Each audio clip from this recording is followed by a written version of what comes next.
in 2026 and moving forward, what certifications actually matter?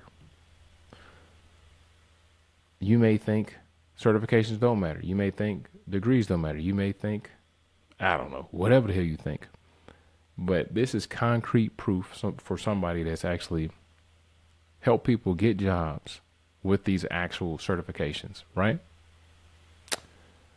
Certifications are not magic. Let me give you that damn caveat. This is not no shortcut. This ain't no magic pill. This ain't no just, oh, I'm gonna get a certification and shit. Mark Zuckerberg and Elon and all these other people gonna be calling me. They are signals, right? It's a signal to employers that you understand what's going on. You understand the value. You have a basic set of skills, or maybe a complex set of skills, depending on which certification you get and what part of the journey you're in. So, for example, one of the biggest controversies is A plus. Oh, you don't need A plus. You don't need A plus. You don't need A plus. But guess what?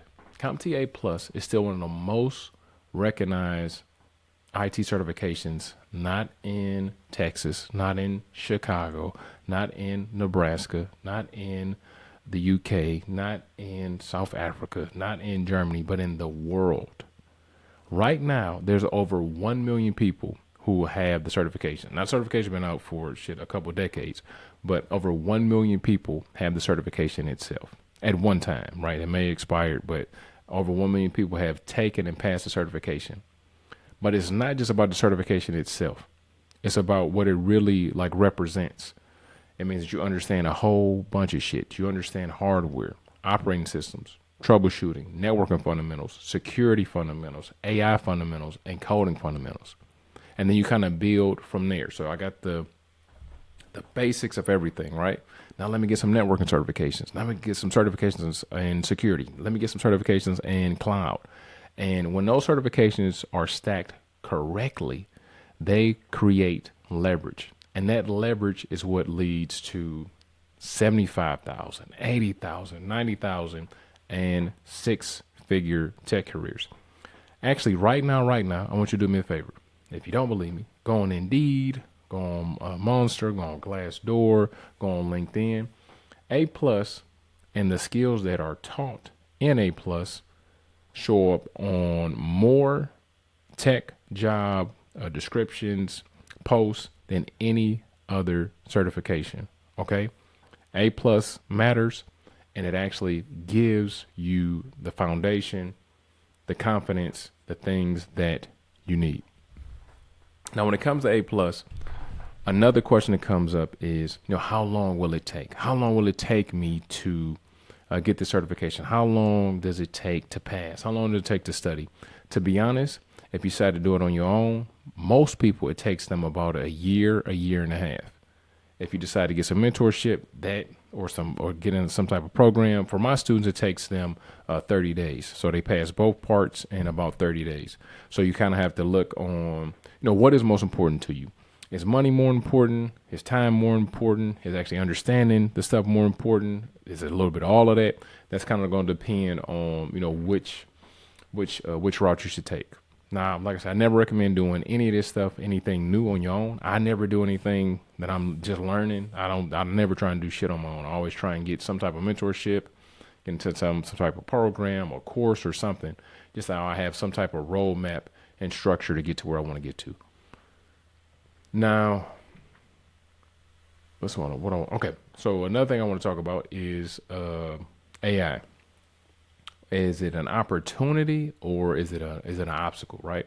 Should we be afraid of it? Should we embrace it? What should we do, right? And I'm gonna tell you that's one thing. Whether you embrace it, you're afraid of it, you're like, this is some bullshit. It's here and it's happening. But it is an awesome opportunity for you, man. An awesome opportunity for you. Everywhere you look, everybody's saying AI is going to replace tech jobs. But here's the part that I'm going to tell you that nobody else will probably tell you. AI isn't just eliminating everything. AI is moving so fast, it's doing so much shit. It increases the need for infrastructure, right? It increases the need for stability, and it increases the need for security, right? AI systems require cloud platforms secure networks, massive storage systems, and ways to automate certain tasks, which means the demand for skilled IT people is only going to go up. It's not going to go away. You even need to look at OpenAI, Anthropic, Claude, Gemini. These places are hiring people. They're not firing people, right? Which is the opposite. If the fucking places that are creating the AI platforms are hiring people, trust me, it's going to create a lot more jobs. And then you can actually watch a couple episodes back from this one, and I fully break down why AI is really, I just fucking did it again, but in that one I go a little bit further into the security aspect as to why a lot of my students are seeing a lot of potential, getting a lot of interviews just because it aligns with the growth of AI. So since I was talking about one of my students, I was talking to one of my students a couple of days ago, and he was working in tech for a while, but he never had any certifications, right? And he was stuck at $58,000 a year, not 60 exactly. I think it was like 57,750 or some shit like that. And he couldn't figure out how to make more money, right? And he was just stuck. He didn't know, what his next move should be. So we built a strategy, right? Not random studying, not random certifications, but a full 12-month career roadmap, right? Now, I cannot say this is going to happen for you, but within 1 year, right, he transitioned from that help desk role where he was only making $60,000 a year, and he transitioned into a network engineer role. And his salary jumped from $57,000 almost to six figures. He got, I think it was $89,000 or $91,000 opportunity, right? In 1 year, he damn near doubled his salary. Not because he suddenly became a fucking genius, but because he stopped guessing and he started executing on an actual plan that had deadlines, that had deliverables, that had things like, hey man, if you do this, this is going to happen, right? And that's the difference between people who stay stuck in tech and people who really make it happen for them, their families, and their future. And this is one of the biggest things that a side note that I want to bring to you guys. Six-figure tech careers, right? It's a rarity. I'm going to be honest, right? Most people never make six figures. If you go on social media, everybody in tech makes six figures. A lot of people don't make six figures. But the crazy thing is this. It's extremely possible, and it's a clear pathway to six figures, right? It's not like an illusion. It's not some secret. It's not a mystery. You just have to be strategic. People who reach six figures, understand three things. First, technology and tech careers are phases, right? It's not just a straight up trajectory. Sometimes it's going to be, peaks and valleys and that type of stuff, but you can continuously build. If you back up and look at your progression, it's going to always go up. It may feel like peaks and valleys, but if you back up, it's going to always go up, just like the stock market, right?